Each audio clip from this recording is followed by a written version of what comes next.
O volume 20 do Demolidor marca a conclusão da fase do Charles Soule enquanto escritor do Homem Sem Medo. Li, tirei minhas conclusões, quero partilhar elas com vocês, porque, sinceramente falando, eu preciso fazer isso, porque, enfim, há certas coisas que eu realmente preciso partilhar com vocês. Sejam muito bem-vindos ao Eu Leio Gibi. Meu nome é João e hoje é dia de resenha.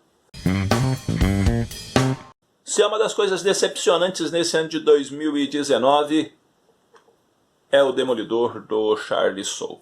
Charles Soule começou muito bem trabalhando no Demolidor, começou com histórias instigantes, com uma trama bem amarrada, mostrando um Demolidor ali querendo resgatar muita coisa, um Matt Murdock trabalhando na promotoria e tudo mais. Enfim, aparece os 10 dedos, aparece ali o Muso, o Ponto Cego e por aí adiante. A gente vai vendo uma trama que crescente, bacana, e que de uma hora para outra começou a cair a qualidade das histórias. Já o penúltimo volume já estava meio assim, o último volume ele deu uma despencada, e nesse ele acabou com a graça de vez. O arco se chama A Morte do Demolidor. Haja vista que é realmente dentro dessa temática que ele vai estar desenvolvendo as suas 4 últimas histórias dentro do título do Homem Sem Medo.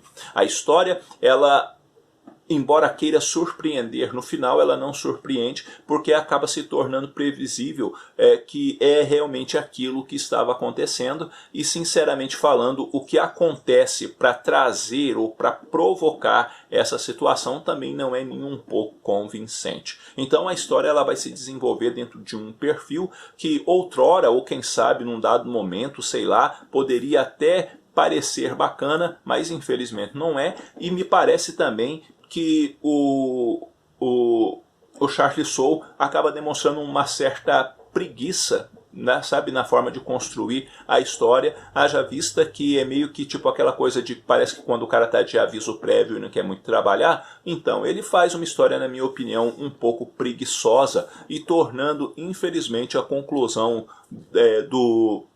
da passagem dele no Homem Sem Medo um tanto que sem graça, infelizmente. O quadrinho ainda ele conta com o anual do Demolidor, onde o Homem Sem Medo não é o protagonista da história, mas sim a Misty Knight, onde conta também a história como eles se conheceram, mas a história fica profundamente ligada à personagem. Uma história engraçadinha, legalzinha, nada demais, mas a decepção não recai sobre essa história, até porque não se espera muito dela, sinceramente falando, mas recai sobre a história narrada pelo Charles Soule. Então, que nota que eu dou para esse quadrinho? Eu dou uma nota 6, mais pela arte do Phil Noto, que está bacana, do que necessariamente pela narrativa proposta pelo Charles Soule, no caso. A partir deste momento, eu quero conversar um pouquinho com vocês, um pouquinho mais de perto. Então, desse ponto em diante do vídeo, eu quero falar dessa edição e quero entregar alguns spoilers. Então, se você não leu e não quer spoilers, tá bem? Pare por aqui o vídeo, mas se você leu e quer bater um papo um pouco mais assim, estamos aí. E não só isso, se você não se importa com spoilers, vamos seguir daqui adiante. Pois bem, o arco A Morte do Demolidor tem uma proposta que no começo o Matt Murdock vai salvar um sujeito que vai ser atropelado por um caminhão. Então ele pula na frente desse caminhão e empurra o sujeito para longe da área onde o cara pode ser atingido. E ele acaba sendo então atingido pelo caminhão. Isso acaba colocando ele num hospital em profundo risco de morrer, justamente por conta dos ferimentos trazidos pelo impacto. Observemos então isso aqui, né, que é justamente o momento da tragédia. Observem bem que ele corre, ele empurra o sujeito, ele fica ali parado e aí o cara olha e ele recebe a pancada. Sinceramente falando, gente, falar que o Demolidor morreu porque ele foi atropelado com um caminhão é brincadeira, né? Como é que é? Ah, não, já acabou com o gibi aí, entendeu? Como é que o Demolidor morreu? Ele foi atropelado por um caminhão. Você está entendendo a dimensão da coisa? Não é nem uma questão de eu entregar mais spoiler da história, tá? Por quê? Porque acabou com a graça e ele não seria atropelado por um caminhão. Ele daria um jeito de pular e rolar com o sujeito para fora da área do caminhão e pronto, sabe? Acabou. Quer terminar a fase do Demolidor de uma forma bacana? Faz uma outra coisa. Quer inventar uma tal morte para o personagem? Invente um negócio realmente digno do Homem Sem Medo e não uma bobagem dessa daqui. Morrer atropelado por caminhão, rapaz.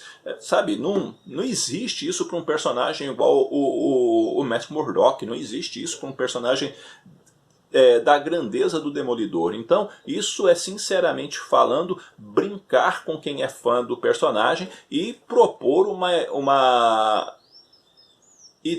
narrativa que subestima o próprio personagem, né? E me admira também, nesse sentido, a Marvel ter aprovado uma ideia desse tipo. Depois, o que acaba acontecendo dentro da narrativa, o Demolidor parece que sara, tá bem? Porque ele vai lá para um hospital, ele vai receber lá os tratamentos e tudo mais. Então dá a impressão que ele sara, mas ele não sara, tá bem? Mas dá a impressão que ele sara. Aí, como dá a impressão que ele sara, ele vai pegar e vai seguir na sua jornada de querer tirar o Wilson Fisk da prefeitura de Nova York e fica nessa lenga-lenga a história inteirinha. E aí, sabe como é que ele resolve tudo? Eu vou te contar como é que ele resolve tudo. Cara, o Demolidor enfrenta um monte de vilão, a cabeça dele é colocada a prêmio, tem um monte de coisa. E aí, ele usa a super audição dele, escutando o Pensador Louco falar e entregando tudo que o Pensador Louco fez. Cara, então pra que esse monte de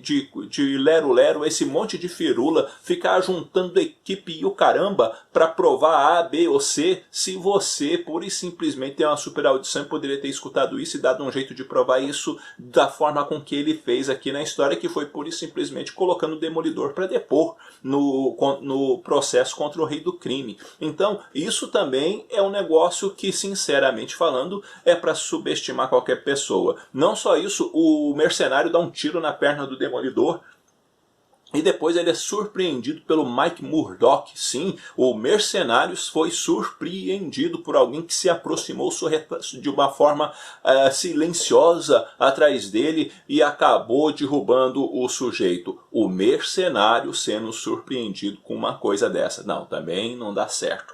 Isso entre outros elementos. Aí o que acaba acontecendo? Chega lá para o final da história, nós descobrimos então que na prática o que rolou foi que tudo que estava acontecendo era coisa do subconsciente do Demolidor enquanto ele estava sendo operado. Nada daquilo foi real, né? Ou seja, teve o atropelamento pelo caminhão, tá lá tendo a cirurgia, aquela situação toda, e ele então tá tendo este delírio, vendo as coisas ou recebendo um conforto, né, do cérebro dele, desenvolvendo aí uma história dentro da cabeça dele onde ele consegue êxito em sua jornada. Mas aí, quando a ficha cai, né, ele acaba meio que se ligando, né, porque ele está ali voltando à consciência, alguma coisa desse tipo, de que a coisa não caminhou bem, e aí as páginas vão ficando pretas, indicando que o sujeito pode estar morrendo e coisa desse tipo. Tá? Então é uma história fraca, é uma história que sinceramente eu não gostei, é uma história que subestima o Demolidor, é uma história que, enfim, não é carregada de boas ideias. Tem um outro personagem aqui que aparece e vem aí para matar o Demolidor, e aí você acaba descobrindo também que ele de certa forma é uma espécie de expressão do subconsciente do Homem Sem Medo ou qualquer coisa desse tipo, apontando algumas coisas que o Charlie Soule quer talvez tentar surpreender o leitor, mas acaba não conseguindo, porque sob muitos aspectos acaba apontando muito para a obviedade daquilo que o Charlie Soule quer narrar. Enfim, o Charlie Soule é um cara que começou muito bem no Demolidor e infelizmente acabou muito mal. Merecia uma conclusão melhor e, de acordo com o que eu fiquei sabendo, embora eu não tenha lido nada, a fase atual do Zdarsky, né, enquanto escritor, diz que é um negócio sensacional. Tomara que seja, porque o Demolidor é digno de bons escritores e é digno de boas fases. E a fase do Charlie Soule começa bem, começa a declinar e infelizmente acaba mal. Bom, galera, é isso daí. Eu vou ficando por aqui. Eu espero que esse vídeo tenha tido alguma utilidade para vocês. Se você não é inscrito no canal, inscreva-se, dê uma força para o canal crescer e conte para os seus amigos a respeito do Eu Leio Gibi. Também, se você leu aí esse volume do Demolidor e se você gostou, coloque os motivos por que você gostou. Se você não gostou, coloque os motivos por que você não gostou. E vamos conversar um pouco, porque conversar é sempre muito bom. E de repente você faz eu mudar de ideia se você gostou, não é mesmo? Até porque se o seu argumento for convincente, por que não? Né? Eu de repente mude de ideia sim. Ou não, né? Mas conversemos, porque conversar com vocês, como eu disse, é sempre muito bom. No mais, eu vou ficando por aqui. Um abraço forte em todo mundo. Até a próxima.